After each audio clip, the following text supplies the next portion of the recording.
Senior congressional correspondent Chad Pergram, though, kicks us off live from Capitol Hill. Chad? John, good afternoon. The House is now in the middle of a 7th vote for Speaker, but they're going to have an 8th vote. That's because there are enough votes to block Kevin McCarthy on this ballot. Now, just a couple of moments ago, we had a vote by Matt Gaetz for Donald Trump. Keep in mind that the Speaker of the House does not have to be a member. Now, the key in these roll call votes today is for Kevin McCarthy to demonstrate signs of progress. McCarthy has been stalled at 202 or 201 votes since Tuesday. He needs to get closer to 218. John James, a freshman of Michigan, nominated McCarthy. James said the GOP needs to learn how to win.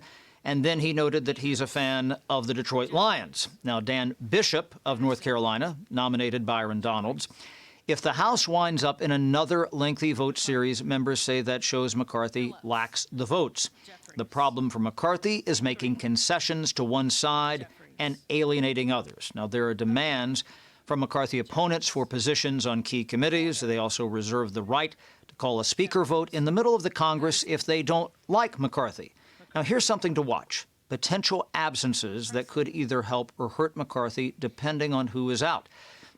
1923, it took 9 votes to elect the Speaker. We're not quite there yet, but in 1923, it also took 3 days. This is day 3. Now, right now on the scoreboard, there are 14 votes against Kevin McCarthy. He can only lose 4 if we're at 434 members voting. And so that's the issue. We're at 14 votes, so we're going to go to an 8th vote here, an 8th vote. The question is whether or not they do that right away. Last night, we had an adjournment for several hours. They came back into session, and then the House adjourned again. They voted to adjourn. You have to have enough votes to adjourn. You had McCarthy allies who wanted the adjournment. Democrats wanted to continue to embarrass McCarthy and show how he didn't have the votes, and they would have teamed with some of the McCarthy opponents.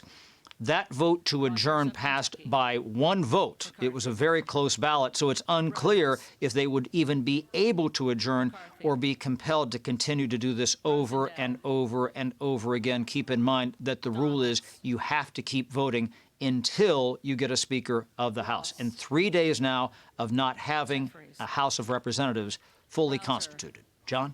All right, Chad Pergram for us, watching all the action on Capitol Hill. Chad, thank you. I'm Steve Ducey. I'm Brian Kilmeade. And I'm Ainsley Earhart. And click here to subscribe to the Fox News YouTube page to catch our hottest interviews and most compelling analysis.